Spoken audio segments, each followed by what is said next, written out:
There, we're on. There's 111 people already there waiting. Hello. Hello. Oh, what an exhausting day that was. Sorry, I'm very tired. Let's just get this. We've got a very dodgy selfie Sorry. stick. I'm a bit thrown Why? because Syra has got the most gorgeous puppy. Why has that thrown you? Why Because we've had so many conversations about about getting a puppy, and I really didn't think she was going to get one. Can I show you him? I don't know. Look. She sent it to us. Or do you... Look. Oh. Look. Oh. It's a cavapoo. It's got the same white thing that Toffee had. It's so gorgeous. Oh my God. Hey guys, look. how was your Sunday? Look at Syra's puppy. Oh, is that for her birthday? No, because I don't think she really wants a puppy. I think she got She's it for standing the in front kids. of a huge 50. Yeah, maybe the kids got it for her for her 50th birthday because maybe they wanted one. Good evening, Bobby Ward, Bobby Laura Ward's mine. Petch, Keris Entwistle, Sarah. Like your top, looks just like my cat. That's Kiki's top she's wearing. It is. Gogglebox should be the best ever. Oh, it's so good, isn't it? We've just laughed our heads off. Did anyone see the one where they cover Boris's speech? Well, that was tonight, wasn't it? No, I'm just asking them. Yeah. Have you seen it? The most recent one. Oh, wasn't that a repeat? No, that was the Please most repeat. recent. No, that landed. Is it? Yeah. Who's your favourite on Gogglebox, guys? Who is your favourite? Oh, they all deliver something for me. They all have their own unique. I love Hattie My and Mary. favourite are Hetty and Mary, but I love the two sisters. No, I love the sister and brother. Oh, I love the sister and brother They're as so well. smart. Yeah. Yeah, I can't. Have you seen all the protesters in London? Tasha Little, can we please have merch saying Mark? Mark, did you see we posted a part of that film on Instagram? Gabby Roos's film. Very Gabby, funny. did many people look at it? Yeah. Oh, God. Puppy's name is Vera. Oh, people are telling us more about the puppy than we already know. Vera, I love that. Vera. Vera. The Cava. What did you say she was a Cavapoo? Cavapoo. So Cavalier poodle. So they're really fluffy balls, but they stay really, really They've small. got really fluffy balls. No, they're like a fluffy ball. Sorry, I think you said they've got really fluffy balls. I did, I think. By Yeah. accident. It was good. Gogglebox was good. Now, okay, a couple of facts for today for us to go into the week with a positively spring step in our step. Ooh. The spring in our step. This isn't you. Well, let me just. This is very out of character. So- Are you bringing us good news? Okay, I want to ask a simple question. I want you to answer yes or no. No. I don't want to. Are we, No. given that the No. the death rate has Nuns. fallen to 170, Yeah. Has it? the lowest since lockdown. 170. 170. Still, we must remember whenever we say that, that's still 170 people Yeah. that had family and friends. Yeah. I have to pull myself up It's on not a it because you faceless can number. forget, can't Doesn't you? matter, yeah. Yeah. So given that 170 was the latest set of numbers in terms of deaths, are we out of the woods yet? Yes or no? Do you feel there is light at the end of the tunnel? Do you think this thing could fizzle out? Weekend figures are bullshit. Holly. Oh, crikey, there's strong words from our resident immunologist there. Tell us why. Tell us why, Holly. Why are those figures bullshit? I like that phrase, bullshit. Do tell us more. No, definitely not. No, it's the weekend. But, yeah, no, I accept it's the weekend, but it's the lowest weekend number we've ever had. I feel hopeful. I mean, I do think we'll get little peaks and lifts and peaks and lifts and peaks and troughs. Yeah. But I feel more hopeful. No, the death rate, Hannah Arneson, the death rate is always lower on the weekends. But the point, the chart that I'm looking at is every weekend is low, but every subsequent weekend is lower than the weekend before. So the overall arc is downward. Now, of course, that doesn't mean that the virus isn't still out there, but presumably it must mean, and I want to reiterate the point that Nadia's friend Lee made. We got the peak that we got living a life of maximum physical intimacy, for want of a better expression. We were touching, we were shaking hands, we were crowding alongside each other, we were sneezing, coughing, going to theatres, nightclubs, singing in choirs, cinemas. You name it. We were doing all the things. Everything that you could do to nightclubs. have a terrible peak. Yeah. So whatever second peak we get can in no way be as big as that. No. We will get peak. And it was really interesting when you said that, because whenever the government say to us we must avoid another peak, we tend to just think of the Yeah. peak as before, but the peak won't be as bad. On that note, though, so I feel very positive that all of our collective behaviour is having a positive outcome. So to play at that, what do I think of the folks doing the protest? I've got really strong feelings about people protesting about the lockdown. And my feelings on that are, who the fuck makes you think you're different? Yeah. What the fuck makes you think that you're entitled to do things differently? The NHS. It's I as mean, I've seen simple a as lot that. of posts from nurses and doctors It's as simple as that. infuriated. And I don't Absolutely. care what your justification is. You don't want to be controlled. You don't want to be this. I saw Jeremy Corbyn's brother, whatever his name, He got charging arrested. around, pretending 5G was part of the problem. Why do you think... 9 people got arrested. Why do you think you're so special that you just can't observe something that's a cautionary move? We don't know everything. We don't know whether our reaction has been over the top. I'd rather know in 2 years' time if our reaction has been over the top and was overcautious. That would be quite a nice thing. It might be regrettable. I don't mind if we're I don't over- mind if it was overcautious. But you know what? I just think, yeah, the protesters, Tom W, are selfish when bastards. somebody protests because they're in an abusive relationship, or because they're hungry, because they can't get to work and they can't, then I completely understand. But it seems from everything I've seen, it's been about, we want to party, we want to have this, which that pisses me off. It so pisses me But off. We're people talking that are about 6 to genuinely 9 really weeks. struggling Yeah. because they can't put food on the table. But it's not And like then- people's lives have changed for good. This is a short-term bump. It's like people are sort of pretending that they've lost an arm and a leg. They haven't. It's not to say it's not a challenge for everyone, especially for the younger adults, but to go on a march, to break the rules and to actively say, you know, I want us all to kind of touch and feel and hug. I think it's beyond selfish. And it's stupid. not collective. It goes against all the medical scientific advice, away from even the kind of seemingly contradictory, stupid advice that the government seems to trot out. So it makes me really cross. I just see a load of entitled buffoons Have you charging seen around. pictures of it? I have Apparently seen- it I've wasn't seen very images of big. it. Apparently people didn't really take it up. Lisa Cadman, the police were surrounded by idiots. They are As idiots. I said to Kiki, there was a fatal flaw in their plan, really, to have this big party in the park. And I said, i.e., people don't want to get a virus and die. So it's not the best way to get people to come and party, is it? Did you Well, see? It was no. like, bring the beers, we'll party, we'll... Yeah. As Amelia H says, maybe these protesters haven't been personally impacted, lost a relative or a friend, or they clearly have no one who's working in the NHS as a frontline, you know, emergency worker or key worker. In Gogglebox tonight, we couldn't watch that hospital, Oh my COVID God. hospital. We just couldn't face it. We were quite a dark day that day. Yeah. But we've just seen a clip of it with this, and it was so moving, wasn't it? This community nurse who had got COVID. She said she'd worked every day of her life and this bloody disease had got her. She'd suffered a lot, hadn't she? Yeah. And you think, you little tossers. Yeah. There's people going through this and you just want to go, my right's been taken away from me. Yeah. Grow up. The only way I think a sizable peak could come back is if a larger number than any of us would care to think of stupid people behave stupidly. That's the only way I can see a massive Amelia, peak return. you know where you... Sorry to finish. it's gone. Just to finish on that note, I rarely use the word stupid in a pejorative sense because it suggests intelligence and all that. But there are some occasions when you can describe behaviour as stupid. And I think if we get a second peak, it will be because of stupid people. Clare Ross Reid, no deaths in Dorset hospitals for 5 days. Wow. And this goes back to what we were talking about this morning. Should it be a blanket locked, one-size-fits-all rules? Because there's so many areas where they're not... Yeah. It does seem very unfair. Just wanted to read out... where's it gone? Somebody there. Does it just come in? It's gone. Ollie, coming back after your bullshit quote. The weekend figures fail to account for the vast majority of the previous night's deaths. They just used the weekend as a catch-up for the deaths that weren't validated during the entire previous week. But presumably, Holly, it's better that I agree, It's and I still accept lower, that. It's though. still lower than last weekend, which is lower than the weekend Which before, will, etc., but, and it etc. will have those added on. But I suppose that's my only positive to deduce from the whole thing.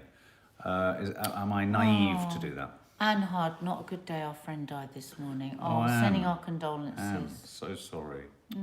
This is it, you see. I mean, it's just constantly encroaching upon people's friends, families, and loved ones. And, you know, I think I don't know how hard it is to imagine that that's happening for people and allowing that imagination to then impact on how you behave. I don't see how hard that is sometimes. Go for it. Oh, look, Adam Smith went for a run on the beach the other day. It was packed. People couldn't social distance, so I left.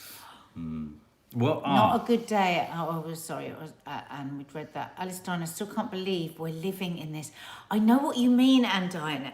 We are still taking the layers off of the shock. I still get moments where I go, God, is this happening? Is this really happening? What, like that? Yeah, I get like this shuddering, like, oh, it's like a flash. Yeah, shuddering. Can we just say for Andrea Libratsky, who's one of our keen followers, Mark and Nadia, could I have a shout out for my daughter Marisha, 19? Of course you can. Hello, Marisha. 19 today. Happy birthday, Marisha. Happy birthday to you. I'll let the vocalist in the family do this. Happy birthday to you.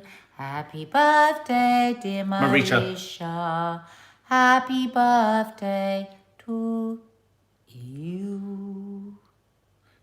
Jeannie Kyle says, I think that's why numbers for Britain are high, too many rule breakers. So you could argue, what you're suggesting, that there is a huge number of us who are just stupid. I think you might be right. The other point I wanted to make, so are we out of the woods yet? That's the question. We have got looming on Wednesday something that could be great, should be lovely, but could be dangerous. It's the hottest day of the year coming. It's going to be 26 degrees centigrade. Oh my God. It's going to be sweltering hot and hotter than Marbella and Ibiza. How do you think we're all going to behave, guys? Give us your answers. How are we going to behave as a country en masse? Responsibly? Do you think we're going to behave responsibly, or do you think there's going to be an absolute deluge of madness? Or do you think people are going to indulge in it, but safely? I think they will put police and stuff into parks. That's what I think they'll do, because that's where everyone's going to go to the park. So if you're with a family, I mean, we went to the park today and there was lots of people out, but they all looked like families that were out together. I didn't see any big groups of... Mind you, there was about 10 people playing football. Did you see them? I did. There were loads of groups of 5 friends. Yeah, the parks were rammed, and they weren't just... But we've never been at the weekend before, so I think that might have been the case. But Maddie felt she was seeing very vivid... You felt you for sure saw people who weren't in the same household, didn't you, Maddie? Yeah. Yeah. But you're not going to get that. But you're not going to get that. Yeah. What do you think, guys? People will flock to the beach. I will be behaving responsibly and staying at home. Stupid people are going to the beach and parks. We'll probably moan it's too hot, like classic Brits. Absolutely, Helen. Yeah, you are allowed to go to the park. People. Look at that. Steph, my mum works on the COVID post ward and has said anyone tested positive who died was reported as the cause, even if not. She had cancer patients die from cancer, but it was put down as COVID, so it's not been as high. Been hearing a lot about this. What other deaths? So everyone that has COVID and they die, the death is put down to COVID. Even people who don't have COVID, you mean? No, she's saying that it's the COVID positive ward that her mum works on. Yeah. But I think what she's saying is that her mum thinks that patient died of cancer, but it's put down as COVID. Right. Because she was positive with COVID. Right. Oh, I see. So reason for death was given COVID, but it was cancer. But are they not suggesting that COVID hastened the demise? Isn't that the suggestion in most cases? Yeah. Isn't it? Beaches, parks, packed. I mean, it's a difficult one. Like Maddie said, you're allowed to go to the park. So it's okay to do things responsibly. I mean, I suppose the problem with hot weather, I mean, it was interesting. Someone was talking today about seeing groups of teenagers in parks. They started off socially distant, but within 1 hour or 2 hours, they're braiding each other's hair, they're slapping each other about, they're rolling around. Does that matter, given that demographic is relatively safe from the disease? And if most old people are being sheltered, I keep going back to, I think Boris Johnson and the government are absolutely allowing the country to somehow develop herd immunity. I think there is an absolute tacit awareness that no one can do it anymore. And as long as they shield and protect the most vulnerable, that's as much as they can do. Lynn Aoki, I don't know what they're doing in Japan, but they only have 723 deaths with a population of 126 million. That is a staggering statistic. That's great. You've got a staggering achievement. Wow. I think people will be nervous about travelling too fast, says Andrea de Lebredeski. Yeah, I think the majority of people are still scared shitless.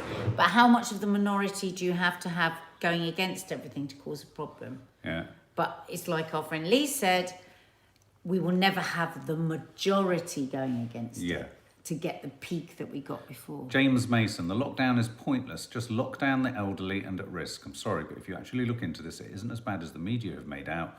Also, whenever a bad flu comes, do we lock down? Well, I think, do you know what? I know what you mean, and I think we will get to the stage, I reckon, don't you, where it will be vulnerable and elderly, people with conditions that stay in, and I think what they'll do is they'll give people the choice. Yeah. I mean, they're already doing it, aren't they? Because what was it, somebody was saying to us today, that, I don't know what MP it is, but some MP has said, people will not have the right to say they're scared to go to work, they'll just have to go to work, so... Yeah. I think I reckon that's what will happen. And eventually we've got to come out of this somehow, haven't we? We can't just stay locked away forever. Can I ask But at the moment I would really like that because I feel too agoraphobic. I don't want to go anywhere. Yeah. Could I ask, Xander Gibb gives us an indication of the question I'm about to ask. Do you think Boris Johnson has excelled or failed? Has he succeeded or failed in his first challenge as a Prime Minister? I mean, let's face it, it's a challenge unlike any other Prime Minister bar Churchill has had to face. But do you think he's succeeded or failed? What's his standing with whether you're abroad observing what's going on here or British? Succeeded or failed? Oh, failed. Wow. Okay. That's pretty clear. That's pretty emphatic. And apparently his poll, that's interesting that you should say that, because his poll ratings, okay, Rosemary Ash succeeded. There are some voices, Jodie Foster. Because Penny Wilkinson, his polling has fallen quite dramatically, hasn't it? The way they... Has it? Yeah. I was going to ask you if you knew anything. Yeah, I can't remember which broadsheet it was. It was the Times or the Observer today reported that their polling has massively fallen on how they've managed the coming out of lockdown. Not the going into lockdown. I tell you what I think's done him a lot of harm as well is Matt Hancock. Yeah. Because he's a snooty fucker. He is a snooty fucker, isn't he? Or as they said on Gogglebox, he just looked like a perv. What was it? No, what was Hattie and... No, Hattie and... What's the Hattie's? What's his name? What's Hattie's husband? Oh my God, Natty and... Natty and Hattie. Oh God, what's his Look, name? look, it's still coming in. Failed miserably. Yeah, children, I think we're going to watch... What we're going to have right at the top of the news agenda this coming week is a torrid battle between government, Michael Gove today obviously saying it's safe for teachers and kids to go back to school, and then U-turning and saying he can't guarantee their safety. Here's my problem with the whole school thing. I think there may well be a compelling argument that children are not it's not half as dangerous as we like to think. But here's my point on the whole schooling thing. We've gone this long. We're talking about 4 to 5 weeks or 4 to 6 weeks of schooling before we all have to engage with the summer holidays, and we all have to prepare for the potential, and I hate to say this, guys, but it keeps coming up everywhere as a sort of distant ringing drum of what's going to happen in September and October when they worry about a resurgence with the flu season in the winter.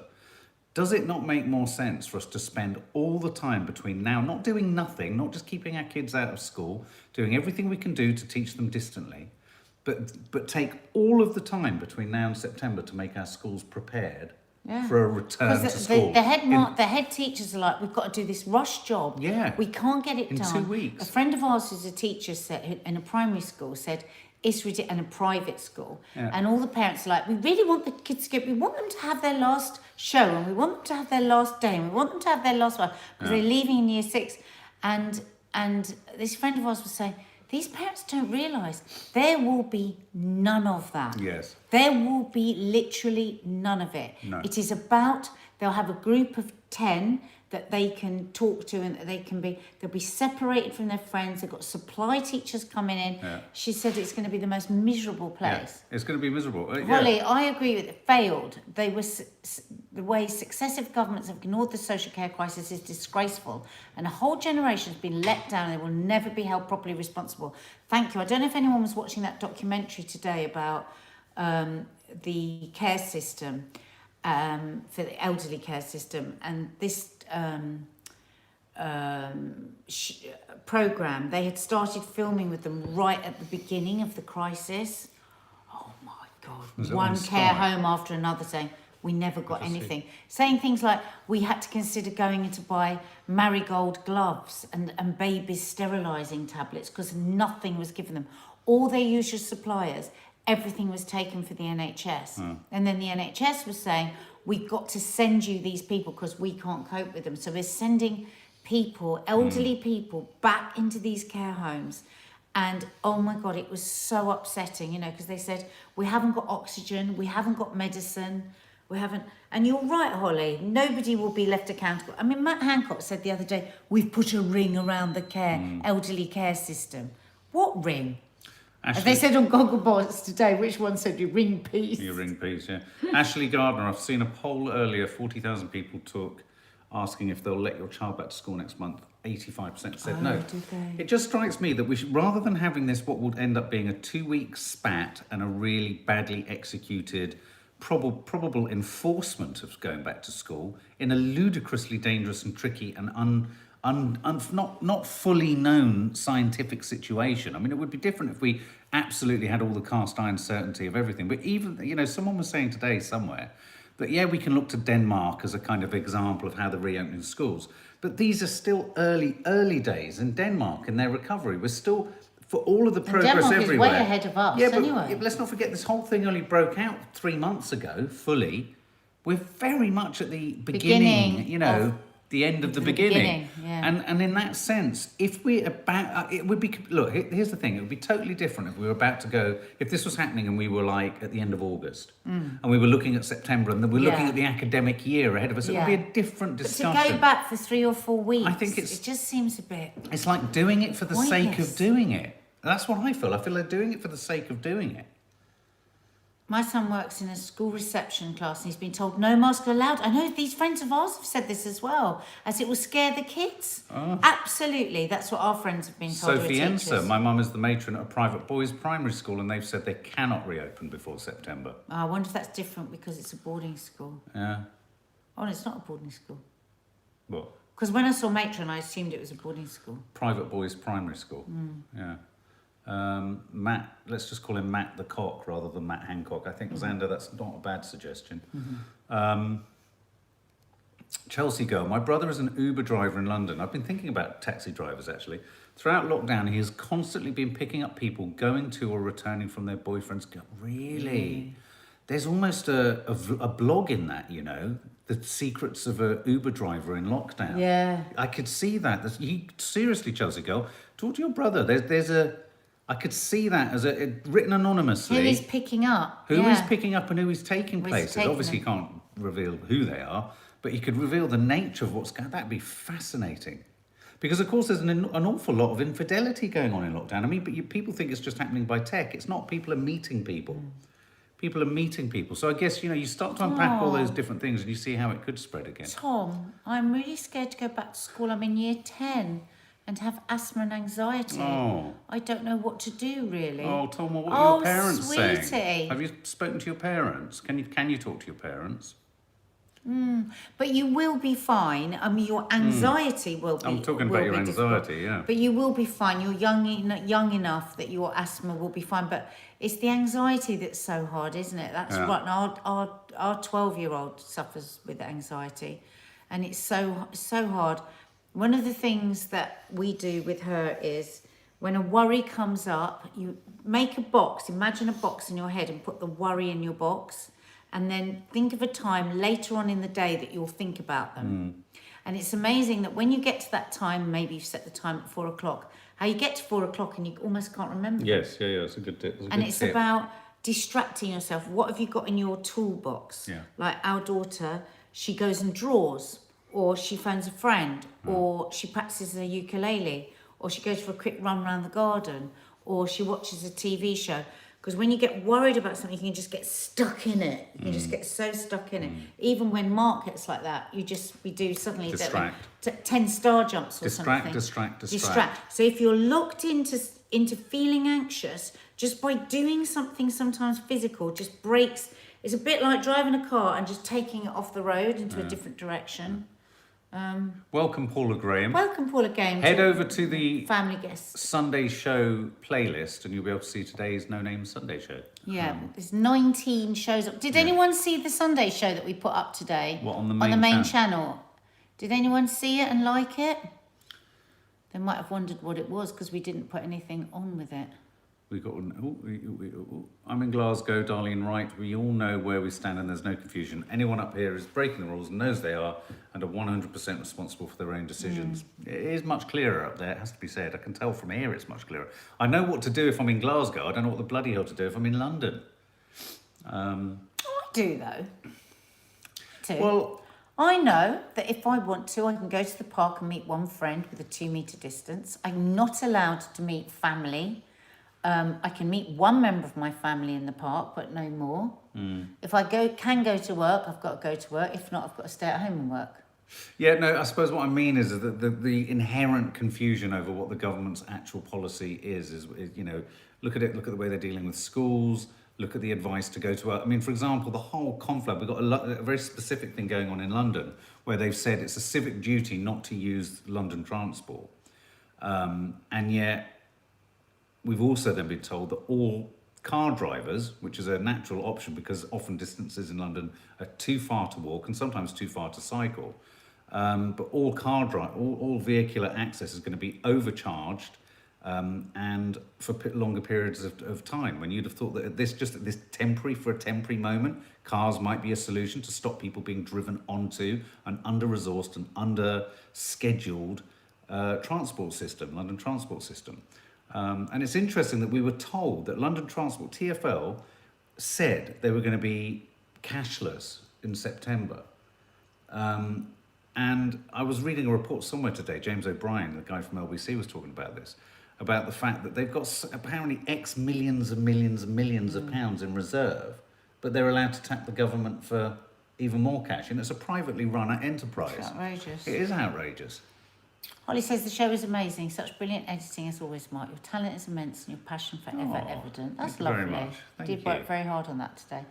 I know. Thank you. Oh, look at this. Charlotte Johnson. I know at least 4 NHS workers, 2 who are frontline on COVID wards, What? who break the lockdown rules and have throughout the entire pandemic meeting up with friends You're and having parties. joking. Yeah. Good God. Well, then one may as well just give up and go home. Wow. Stop being a snitch, someone said. Who's that to? Who's snitching? Did we snitch? Oh, Elizabeth Gordon says my review is very moving and compelling. As I said it was. Really, Elizabeth? Thank you, Elizabeth Gordon. Oh, I and thought she her review started was reading lovely. the book. It's a very dark, twisted, but brilliantly written book, I have to say. It is. Thank Oh, you. the Ashley, for- lasagna was so good, Ashley. Bloody hell, we've done some damage with that lasagna. Need to snitch, Amelia. Sophie Enser, my mental health has been the best it has been in a while during lockdown. I'm worried when things start to go back to normal, my mental health would deteriorate again. I I know feel what like you my mean. mental health's been quite good in lockdown, actually. I've kind of, in some ways, I've enjoyed not having... Certain choices. Yeah. I am getting increasingly worried about my fear of going out, though. Like we're going to try and go to I'm going to try and go to the supermarket this Yeah, week you've because got a Mark's little been doing bit- it all. you've got a Because little bit I just can't agoraphobic, bear the haven't you? thought of going into the supermarket. Yeah. I'm really worried about it. My God, look, it's 25 to midnight. Oh my God, we better go. We Come better on, go what to we bed. doing? We've got to We've get got up lots of early. work, got lots of work to do. So obviously we're going to be here for you in the morning, Coffee 19.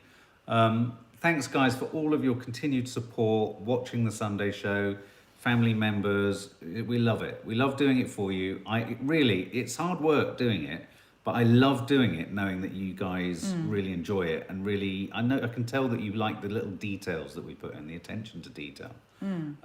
So thank you.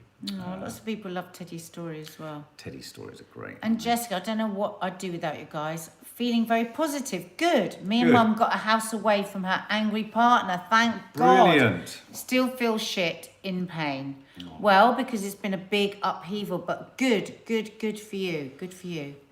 And I don't know where that boy from year 10 is. I hope you can talk to your parents. Try and talk to your parents or to whoever it is that looks after you about your worries. And if it's sometimes if it's really hard to talk to an adult about being worried, sometimes if you send them a text or maybe write them an email or a note and just say, I'm feeling really, really worried, can we have a talk? And that can sometimes help. Sandra Gibb, you remembered my quote. We try to be the 12th emergency service. Good night, everybody. If you're new to Rapidly, the channel, please hit the subscribe button and the notification bell, because we do a lot of lives on here and we put up a lot of stuff. Yeah. And YouTube won't tell you unless you've hit that notification. It's just a little bell thing. Just a little bell. And anyone that wants to join the members area, just under the film here, there's a little square with join in it, and you press that and you get extra content there, and it's £1.99 a month. You still get all the stuff on the main channel as We're well. still trying to work out the watch along, aren't we? Technically. Oh yeah, we've got to do that. We're going to do that. All right, lovelies. Lots of Night, love. everybody. See you in the morning. Sleep well. Thanks for being there for us. Night. Thank you. Bye-bye, guys. Bye.